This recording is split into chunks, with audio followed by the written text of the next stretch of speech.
Të dashur teleshikues, mirë se takohemi sërish në një intervistë radhës.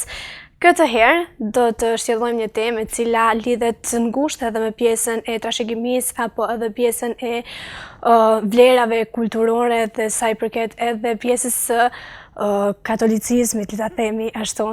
Me neve sot është Dom Simon Filipaj, të cilin e falenderoj shumë që ka pranuar ftesën dhe është këtu sot me neve.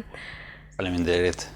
Atëherë, më lejo që do të filloj me disa citime që unë i kam marrur për historinë e imzot Dom Simon Filipaj, për kontributin e dhënë për Kishën Katolike ndër shqiptarët, me 3 nëntor të vitit 1988, Selia e Shenjtë i dha Filipaj titullin e lartë imzot Monsior, ndërsa me 6 korrik të vitit 1992 u shpallë prela të nderit nga Papa Gjon Pali II.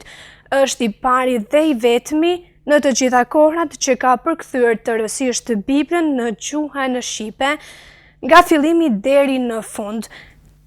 Nipi im zot Dom Simon Filipaj, si ndiheni që mbart emrin e tij, pra të një figure kaq të rëndësishme për Kishën Katolike shqiptare dhe për gjithë kombin shqiptar?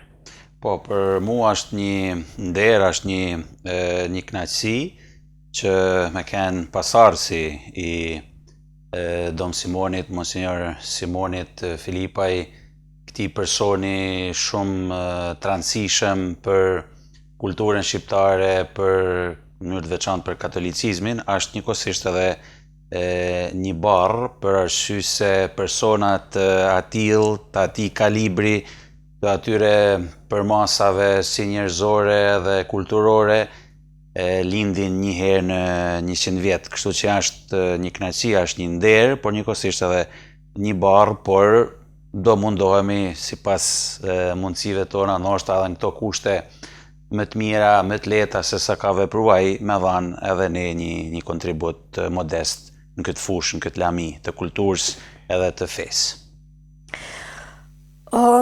Ka kontribuar në ruajtjen e identitetit shqiptar dhe zhvillimin e kulturës së kombit shqiptar, cilat janë disa vlerat me rëndësi që ai ka trashëguar tek ju?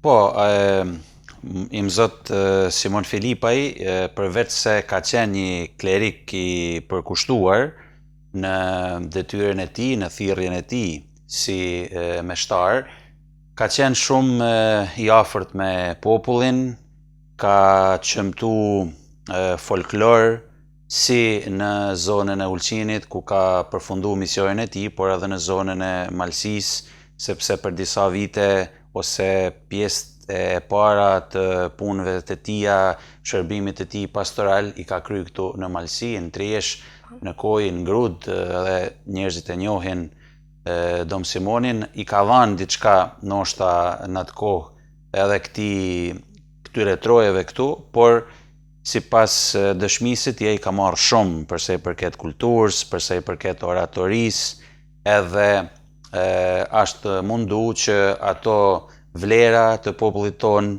me i rujt, me i qëmtue. Në vazhdën e kësaj është edhe bashkëpunimi me Institutin Albanologjik të Prishtinës, me Anton Çeten, po ashtu një person të njoftun të botës letrave dhe të kulturës shqiptare në Kosovë, e një farë mënyre është edhe vazhdues i klerikëve, korifejve të famshëm të popullit ton, të fillu prej Palengjellit, Budit, Bogdanit, deri në periudhën e rilindjes e formimit shtetit shqiptar, dhe më thanë. Kjo është një, mund të thamë, si ka ndikuar edhe tek ne, te familjarët, po sigurisht ka qenë një figurë e cila na ka nxit për me pranu se jemi çka jemi, se jemi shqiptar, edhe për këtë me pas mburrje krahasim me popujt e tjerë e me kulturat e tjera, edhe pse jo me e mbrojt e me rujt sa ma shumë këtë identitetin tonë, që është shumë i rëndësishëm sa i përket mirëqenjes edhe të personit, pra është e rëndësishme ana shpirtërore, por është e rëndësishme, shumë e rëndësishme edhe ana njerëzore edhe identiteti i personit. Kështu që nuk është i preferuar ndryshimi, kalimi, tjetërsimi. Në këtë aspekt, ai ka dhënë një kontribut shumë të rëndësishëm në një periudhë shumë të vështirë, sepse flasim për mbarimin e luftës së dytë botërore, instalimin e diktaturës komuniste në Shqipëri, shqiptarët e Malit Zi të shkëputur prej shtetit tamë, prej kulturës tonë shqiptare, atëherë në ato kushte ai ka vazhdu, e ka promovu, e ka mbrojt identitetin kombëtar. Pra nuk është vetëm një çështje që dikush do të thoshte fetare, por është vazhdim i mbrojtjes identitetit kombëtar edhe fetar në vazhden e priftërinjve të famshëm të shqiptarët e cilë kanë kontribu për kulturën tonë. Padyshim që ruajtja e identitetit kombëtar nis edhe nga gjuha, ku këtu përpara kemi edhe një çmim të cilin e ka ndarë presidentja e Kosovës Vjosa Osmani në përvjetorin 17 përvjetorin e pavarësisë së Kosovës. Përktheu Biblën në tërësi në gjuhën shqipe. Mund të më tregoni, a ndjeni të mbushur me krenari që ky çmim ishte i dhënë për një figurë kaq të madhe të familjes tuaj? Po sigurisht, ne jemi shumë të kënaqur edhe falenderues për sa i përket institucioneve, edhe pse duhet theksu se gjitha çmimet që i ka marrë i ndjeri i Zot Simon Filipaj, ose si i themi ne Axha Simon, gjithë çmimet i ka marrë post mortem. Ka qenë po ashtu dekoruar nga presidenti Alfred Muisiu me çmimin e Naimit, po ashtu e kanë dekoruar dhe Akademia e Shkencave të Shqipërisë në vitin 2022 në 50 vjetorin e Kongresit të drejtshkrimit në gjuhën shqipe, e kohët e fundit, ose më saktë para pothuajse një muaji, e ka dekoru, e ka dhënë këtë çmim presidentja e Kosovës Vjosa Osmani për kontributin që ka dhënë pikërisht për përkthimin e Biblës, por edhe avancimin e promovimin e identitetit shqiptar, sidomos në trojet e Malit Zi, por i kalon trojet e Malit Zi, sepse Bibla në gjuhën shqipe përdoret në krejt trojet ku ka shqiptar, përdor kisha katolike në Shqipëri, kisha katolike në Kosovë, njëjtën Bibël e përdoren edhe në mërgatat tona në New York e në Michigan, pra ku janë shqiptar të përhapur, kështu që prej një zone të vogël ka dalë një person, ta quajmë kështu me përmasa mbar kombëtare. Sigurisht për ne është një gëzim, është një kënaqësi që edhe institucionet më në fund po vlerësojnë këto figura, sepse kena nevojë për figura pozitive, për figura të mira, kena nevojë për me vazhdu përpara punën që kanë bë ata. Ne përmendëm pak a shumë, saktësisht i përmendet ju pjesën që ka kanë edhe në Triesh, pra ka kontribuar edhe në Triesh, fillimet e jetës së tij klerikale. Gjithashtu, duhet të ceki që ka përfunduar studimet në fiziologjike në Shkodër, masanej teologjike në Zagreb. Ndërsa edhe siç e cekëm, fillimet e jetës klerikale Filipa i kaloi në Triesh dhe në Kojë të Kuçit. Pra bëhet fjalë për një 10 vjetorsh, që i bjen në vitin 1950, në vitin 1960, e pastaj edhe në Grudë. Pjesën më të madhe të shërbimit, pra 33 vite, i ka kryer në Shënqerq dhe në Klazen, deri pra në vitin 1999, ku me 2 shtator të vitit 1999 ai ndroi jetë. Duhet ju pyes se si e kujtoni ju lidhjen e tij me famullinë e Shënqerqit dhe me famullinë e Klazenës. Si mund të ndikojë këto kujtime në forcimin e identitetit katolik shqiptar në kohët e sotme? Po, i Zot Simon Filipaj në Klezen edhe në Shënqerq, Klezna është në fakt vendlindja e tij, ai e ka marrë si detyrë në vitin 1966 deri në vitin 1966 ka shërby në Malsi. Po ai për Dom Simonin ose i Zot Simonin ka veç përshtypje pozitive. Unë kam qenë dikun 14 vjeç kur ai ka ndru jetë, por çfarë kam dëgju prej besimtarve, sidomos prej atyre të cilët e kanë njoft edhe kanë bashkëpunu me te, vetëm fjalë pozitive, vetëm fjalë të mira. Çka ka spikat te figura e tij është se ka pas një lloj autoriteti nga njerëzit, si nga besimtarët, do të thonë si nga pjesa e popullit të cilit i ka shërby nga ana pastorale baritore, por e sidomos ka pas një autoritet edhe një vlerësim shumë të madh edhe nga ana e intelektualëve të zonës Ulqinit kryesisht, por edhe disa të Kosovës, të cilët edhe pse nuk kanë qenë të krishterë katolik, por i kanë përkit fenave tjera ose feve tjera, te Dom Simoni kanë shiku një figurë unifikuse, një figurë bashkuse, edhe shpeshherë kanë shku me u konsultu me te në Shnjergj, aty ku ka shërby vitet e fundit ose 30 vitet e fundit të jetës tij si meshtar, dhe ku e ka kry përkthimin edhe botimin e Biblës integrale në gjuhën shqipe. Kështu, kjo është një prej gjanave pozitive, ose do të thoja më pozitive, të më thanë përveç ose krahas punës së tij baritore, ka qenë edhe kjo ana tjetër, ta quajmë kështu intelektuale, po jo në kuptimin për një pompozitet ose për me shit men se ka kenë intelektual, por se ka bashkëpunu, e ka ditë me bashkëpunu me tetan. Pra jo vetëm për çështjet fesë, për çështjet Biblës, por përsa i përket kulturës shqiptare edhe identitetit të shqiptarëve në Malzi e sidomos në zonën e Ulqinit. Dhe kjo është një prej gjanave pozitive për cilën kena nevojë edhe sot, me thënë drejtën, përsa i përket figurave kombëtare, edhe pse jetojmë në një kohë pluralizmi, lirie, tash ndoshta nuk ka nevoja që shumë prej priftave e prej klerikëve mu kujdes për çështjen kombëtare, për arsye se kemi Këshillin Nacional të Shqiptarëve, kemi një sër partish politike që pakten në mënyrë deklarative e kanë marrë përsipër këtë detyrë.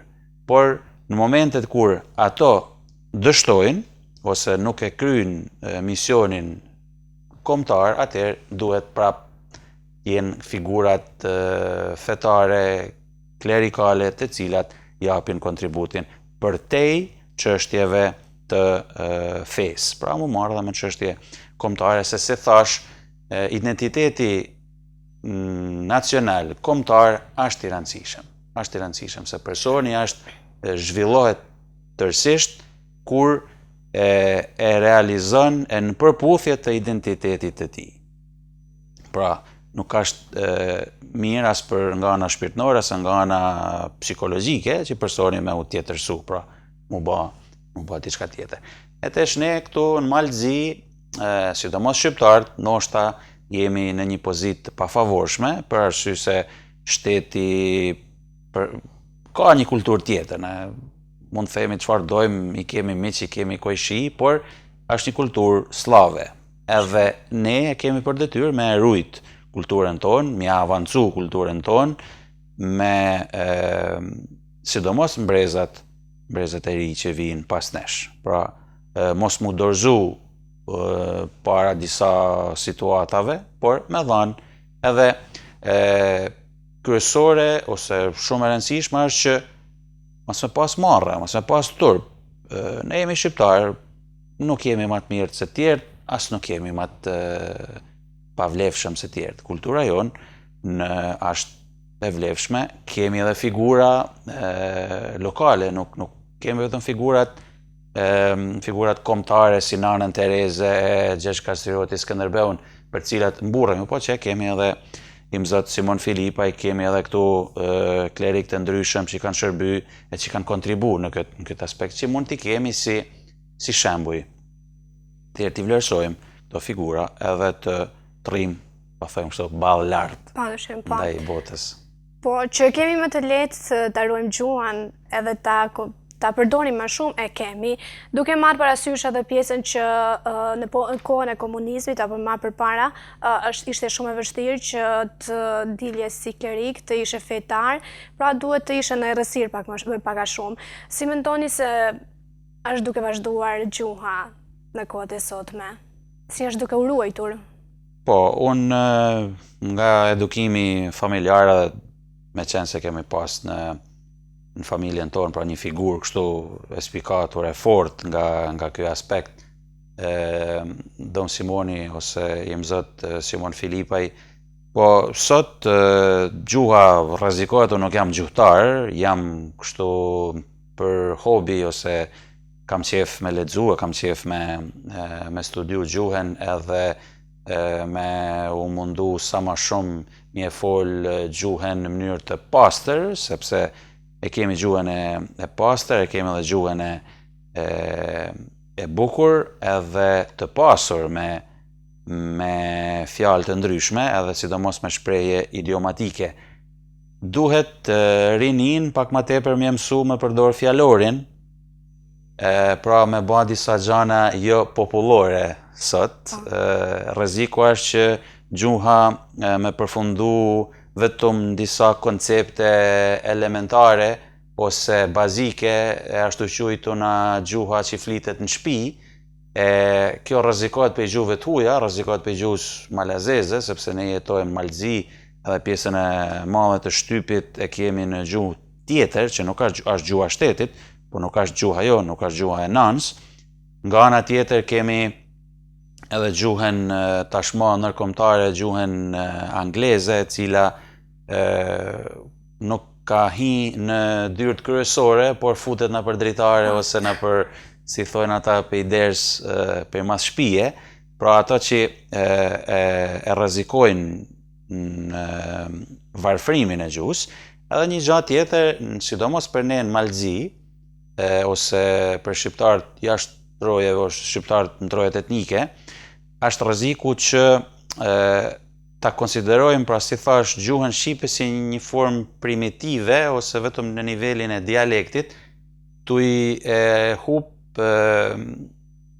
ose tuj mos e pas parasysh faktin që gjuha shqipe është një gjuhë tashmë moderne, e ka një drejtshkrim, e ka një letërsi, ka shkrimtar që e kanë lëvëru, nuk është mundesh me përkthy edhe tekste filozofike, psikologjike, ka nevojë ndoshta akoma për me bën një lloj unifikimi, por është si tana gjuhët evropiane, gjuhët moderne, bashkohore. Pra, atëherë duhet njëjtin aspekt mi e trajtu. Nuk jam kundër gjuhëve të huaja, se si thonë njeriu vlen sa ma shumë gjuhë që din. Por kur tjena, se edhe na në Ulqin e kena këtë problem përzim fjalë malazeze, serbo-kroate, pse është ma e lehtë, se na vjen ose tash kanë fillu edhe me përzi fjalë angleze, ose fjalë, nuk e di dikush që jeton në Itali, ose lexon letërsi atëherë i përdor italishtën, ose një gjuhë tjetër. Kur ti je i fol shqip, kur të flasësh serbisht, malazezisht, fol prej fillimit deri në fund. Domethënë, kjo duhet një lloj disipline në këtë aspekt, edhe sigurisht duhet me, sidomos për rinin, pra me ju transmetu këtë kulturë, edhe njëkohësisht me ju transmetu edhe pëlqimin, edhe një lloj mburrje, ose krenarie, pse duhet unë mu zvoglu në shoqni, me thanë jam prej Ulqinit, ose jam prej Tuzit, ose jam shqiptar, pra në kuptimin që e flas gjuhën e shtetit me theks shqiptar, në rregull. Pse? Ku është? Ç'është problemi? Do të pyes edhe për pjesën që të përkthesh Biblën në gjuhën shqipe, që është në gjuhën latine, do të ketë pas shumë vështirësi. Si mendoni se ka krijuar lidhjet që të vi deri tek shqiptërimi i fjalëve në gjuhën shqipe? Po, për sa i përket përkthimit, është sidomos përkthimit të Biblës, që janë 40 e sa libra brenda në Bibël, janë të gjuha burimore, është gjuha hebraike, ka pak aramaishte, ka greqishten e lasht, atëherë është ba një përkthim në latinishtën zyrtare të cilën Koncili i dytë i Vatikanit e ka propozu, e ka leju si tekst prej të cilit duhet përkthy në gjuhët e tjera, ato ashtu quhetuna vulgare. Në gjuhën shqipe, Monsinjor Simon Filipaj me të vërtet ka ba një punë kolosale, sepse nëse marrim e krahasojmë me popujt e tjerë, mos më shku më larg në Kroaci, kanë punu ekipe profesorash, studius, përkthys, eksperta të gjuhës latine, eksperta të gjuhës kroate, edhe kanë pas vështirësi me përkthy. Dom Simoni ka punu në një kohë kur shqiptarët kanë kenë delja e zezë, edhe kanë kenë të piksynum nga e regjimi që mu zhduk ose mu asimilu në të ashtu quajtur në kombineri Jugoslav. Pra në ato kushte ka punu, pa mbështetjen e institucioneve, përveç disa profesorave të cilët i kanë nimu në Kosovë. Ata kanë dhënë kontributin e tyre për sa i përket çështjes gjuhësore. Plus, mund t'ja shtojmë këtu vështirësinë tjetër, se deri në vitin 1972 ne nuk kemi pas një gjuhë të njësuar. Zakonisht populli thot gjuhë letrare, por nuk ka gjuhë letrare, gjuha e njësuar, gjuha standardi. Pra, si do të flasim në gjuhën shqipe, si do të shkruajmë në gjuhën shqipe, dhe i kanë caktu rregullat. Deri atëherë nuk ka pas një gjuhë të përcaktuar standarde. Pra, Dom Simoni është dash me marrë, me studiu gjuhën e re, sepse ai ka studiu në Shkodër, edhe ka ditë shkodranishten, e ka ditë dialektin e Shkodrës, plus moshën e tij, që kur ka fillu përkthimin, edhe Kur përkon data fillimi i... Po, ai ka fillu, frymëzimi i ka ardhur kur ka qenë këtu në Malsi. Akoma në Malsi, po. Po, më thënë qysht Malsi, e ka taku një, edhe është ironi me vërtet, e ka taku një moshuar me një bibel kroatisht, ose serbisht në dorë, edhe i ka thënë, çaj ty bë, jam tu lexu. Pa marrë vesh çaj ty lexu, ai ka thënë jo, kur jam s'marrë vesh. E atëherë aty e ka pa nevojën, frymëzimin e ka marrë që me përkthy në gjuhën shqipe që mi e pas. Tash, vështirësitë, si thash, gjuha, jo dialekti, jo cilën gjuhë a do të marrim gjuhën e njësuar, apo do të veprojmë me dialekt. Zbashkut me priftërinjtë e tjerë kanë vendosur që me e përkthy në gjuhën standarde. Sepse ne ndoshta kemi vështirësi, jemi verior, jemi geg, gjuha standarde ka më shumë tosknishten e ka për bazë, por sot në tanë botën, kur dikush don me mësu gjuhën shqipe, e merr një drejtshkrim, edhe e mëson një drejtshkrim. Dialektet janë, kontribuojnë, edhe dialekti geg ka kontribua, vazhdon me kontribu për gjuhën shqipe. Kjo ishte vështirësia e parë. Vështirësia e dytë është që ai i ka marrë përkthimet që kanë qenë më përpara, se ka pas përkthime edhe të mëhershme, por për arsye të ndryshme nuk janë botu, sidomos në trojet e Shqipërisë, Republikës së Shqipërisë së sotme. Atëherë është mundu me marrë fjalë që kanë ekzistu tashmë, edhe i ka inkuadru në përkthimin ose në të folmen liturgjike, me qëllimin që me thanë, ne nuk jemi të i ba një gjatë të re, por jemi duke vazhdu traditen. Pra, përkthimet e Budit, Bardhit, këto Bogdanit, fjalorin e Frank Bardhit, pra, përveç asaj, se unë e kam biblioteken të ndjerit, imzat Filipaj, Simon Filipaj, i ka ble të tana libra që kanë në qarkullim, në letërsi, për me kompletu fjalorin. Edhe është mundu që çdo zonë me kenë e përfaqësume. Ka për shembull forma dialektore të Malësisë Madhe, Malësisë si përkatësia fisnore, aje i Shalës, aje i Trieshit, pra çfarë fisi, është mundu që e disa që sot është po tham njerëzit mendojnë se Bibla duhet me kenë, çdo njeri duhet me i di tana fjalët e Biblës, nuk duhet me përdor fjalorin, por një libër aq të madh pa fjalor nuk mund me lexu, as në gjuhën amtare. Ka marrë pra prej Kosovë, ka prej Maqedonie, ka prej Shqipërisë, prej zonave të Ulqinit. Janë disa fjalë që një pjesë e njerëzve nuk i kuptojnë. Edhe në disa raste ka pas edhe që për me shku drejt gjuhës sa më të pastër, po themi kështu, sa më burimore, për shembull ne përdorim fjalën për me murmurit, me ba murmur. Ashtë zakonisht e marrim prej latinisës ose prej italishtes. Dom Simoni e ka një farë mënyrë nuk e ka shpik, se gati kur gja nuk ka shpik, por e ka përdor fjalën me ny-kat. Ata persona që bajnë ny. Pra, janë disa gjana që diku i duken krejt, po që do me thonë kjo nuk e kuptoj, nuk ashtë në fjalor, edhe fjalor i gjuhës sot me Shqipe nuk ashtë i mjaftueshëm, në fakt. A i ka përdor dhe fjalor të gazullit, fjalor tjerë që kanë ekzistu përpara, të cilët nuk kanë ra, si me thonë, nuk kanë ra poshtë për nga vlerë. Ajo ka qenë vështirësia ma madhe, mas flasim pastaj për kushtet teknike, a i ka punu vetë, nuk ka pas bashkëpunëtorët më të afërt kanë qenë në Kosovë, është imagjinoni në atë kohë, më thanë para viteve 90, me shku, me konsultu, me lexu tekstin, ka përdor një makinë shkrimi, të vjetër, pra është me të vërtet një mrekulli se si e ka realizu atë përkthim, që është shumë i rëndësishëm për ne, për kishën tonë.